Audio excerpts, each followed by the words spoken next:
নমস্কাৰ শিক্ষা জ্যোতিলৈ আপোনালোক সকলোকে স্বাগতম জনাইছোঁ। আজিৰ এই ভিডিঅ'টিত আপোনালোকলৈ সকলোবোৰ প্ৰতিযোগিতামূলক পৰীক্ষাৰ উপযোগী অসমীয়া ভাষাৰ কেইটামান অতি গুৰুত্বপূৰ্ণ প্ৰশ্ন আৰু উত্তৰ লৈ আনিছোঁ। আপোনালোক যদি শিক্ষা জ্যোতিলৈ নতুনকৈ আহিছে তেন্তে চেনেলটো ছাবস্ক্ৰাইব কৰি দিব আৰু লগতে ভিডিঅ'টো যদি ভাল লাগে লাইক আৰু শ্বেয়াৰ কৰি দিব। আহকচোন আমাৰ আজিৰ ভিডিঅ'টো আৰম্ভ কৰোঁ। আনুমানিক কোন শতিকাৰ পৰা অসমীয়া ভাষাটোৱে ইয়াৰ ভগ্নী ভাষা বাংলা আৰু উৰিয়াৰ পৰা পৃথক হৈ স্বকীয় নব্য ভাৰতীয় ভাষা এটাৰ ৰূপ পৰিগ্ৰহণ কৰিবলৈ লৈছিল? উত্তৰ: খ্ৰীষ্টপূৰ্ব ১০ম শতিকাৰ পৰা অসমীয়া ভাষাটোৱে ইয়াৰ ভগ্নী ভাষা বাংলা আৰু উৰিয়াৰ পৰা পৃথক হৈ স্বকীয় নব্য ভাৰতীয় ভাষা এটাৰ ৰূপ পৰিগ্ৰহণ কৰিবলৈ লৈছিল। ভাষা-ভাষীৰ সংখ্যাৰ ফালৰ পৰা কোনখন জিলাত কামৰূপী উপভাষা কোৱা মানুহৰ পৰিমাণ আটাইতকৈ কম? উত্তৰ: ভাষা-ভাষীৰ সংখ্যাৰ ফালৰ পৰা ডিব্ৰুগড় জিলাত কামৰূপী উপভাষা কোৱা মানুহৰ পৰিমাণ আটাইতকৈ কম। বধকাব্য কোনে ৰচনা কৰিছিল? উত্তৰ: বধকাব্য ৰাম সৰস্বতীয়ে ৰচনা কৰিছিল। প্ৰতিমাৰ খনিকৰ কোন? উত্তৰ: প্ৰতিমাৰ খনিকৰ হৈছে চন্দ্ৰকুমাৰ আগৰৱালা। ভবানন্দ দত্তই জয়ন্তীৰ পাতত কি ছদ্ম নামেৰে কবিতা লিখিছিল? উত্তৰ: ভবানন্দ দত্তই জয়ন্তীৰ পাতত নচিকেতা ছদ্ম নামেৰে কবিতা লিখিছিল। হেমবৰুৱাৰ কবিতাৰ এটা অন্যতম উপাদান কি? উত্তৰ: হেমবৰুৱাৰ কবিতাৰ এটা অন্যতম উপাদান হৈছে ক্ৰান্তিযুক্ত সমাজবাদ।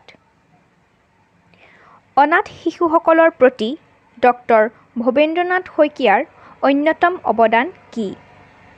উত্তৰ: অনাথ শিশুসকলৰ প্ৰতি ডক্টৰ ভৱেন্দ্ৰনাথ শইকীয়াৰ অন্যতম অৱদান হৈছে আৰোহণ। সুৰীয়া মাত কাৰ ৰচনা? উত্তৰ: সুৰীয়া মাত নিৰ্মলপ্ৰভা বৰদলৈৰ ৰচনা। বিভক্তিয়ে কি কাৰ্য সম্পাদন কৰে? উত্তৰ: পদৰ সৈতে পদৰ সংগতি স্থাপন কৰে। ত্ৰিলোক, পঞ্চামৃত আৰু নৱৰত্ন এই সমস্ত পদকেইটা কি সমাসৰ উদাহৰণ? উত্তৰ: ত্ৰিলোক, পঞ্চামৃত আৰু নৱৰত্ন এই সমস্ত পদকেইটা দ্বিগু সমাসৰ উদাহৰণ। বেজী শব্দৰ সমাৰ্থক শব্দ কি? উত্তৰ: বেজী শব্দৰ সমাৰ্থক শব্দ হৈছে সূচী। অসমীয়া ভাষা কি পৰিয়ালৰ অন্তৰ্ভুক্ত?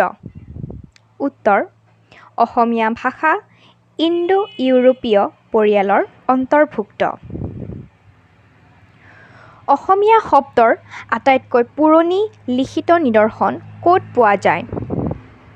উত্তৰ: অসমীয়া শব্দৰ আটাইতকৈ পুৰণি লিখিত নিদৰ্শন হিন্দু ৰজাৰ তামৰফলিত পোৱা যায়। শিশুৱে ভাষা শিকাৰ প্ৰথম পদক্ষেপ কি? উত্তৰ: শিশুৱে ভাষা শিকাৰ প্ৰথম পদক্ষেপ হৈছে শ্ৰৱণ। কলিকতাৰ অসমীয়া সাহিত্য চৰা কেতিয়া স্থাপিত হৈছিল?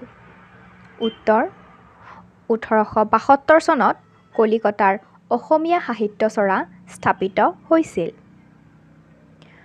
প্ৰথম অসমীয়া উপন্যাস কি? উত্তৰ: ভানুমতী হৈছে প্ৰথম অসমীয়া উপন্যাস। প্ৰথম অসমীয়া কথাছবিখনৰ নাম কি? উত্তৰ: প্ৰথম অসমীয়া কথাছবিখনৰ নাম হৈছে জয়মতী। পূৰ্বকবি অপ্ৰমাদী কোন? উত্তৰ: পূৰ্বকবি অপ্ৰমাদী হৈছে মাধৱ কন্দলী। শংকৰ মাধৱৰ মণিকাঞ্চন সংযোগ ক'ত হৈছিল?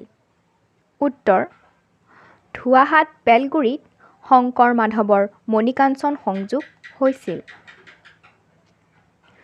প্ৰথম আধুনিক অসমীয়া গীতি কবিতাটোৰ নাম কি? উত্তৰ প্ৰথম আধুনিক অসমীয়া গীতি কবিতাটোৰ নাম হৈছে জলকুঁৱৰী। আমাৰ আজিৰ ভিডিঅ'টি ইমানতে সামৰিবলৈ লৈছোঁ। মই আশা কৰিছোঁ আপোনালোক এই ভিডিঅ'টিৰ জৰিয়তে নিশ্চয় উপকৃত হ'ব। শিক্ষা সম্বন্ধীয় মোৰ আন ভিডিঅ'ৰ লিংকসমূহ এই ভিডিঅ'টিৰ ডেছক্ৰিপশ্যন বক্সত দিয়া হৈছে। গতিকে ইয়াৰ পিছৰ ভিডিঅ'ত আমি পুনৰ লগ হ'ম। ধন্যবাদ।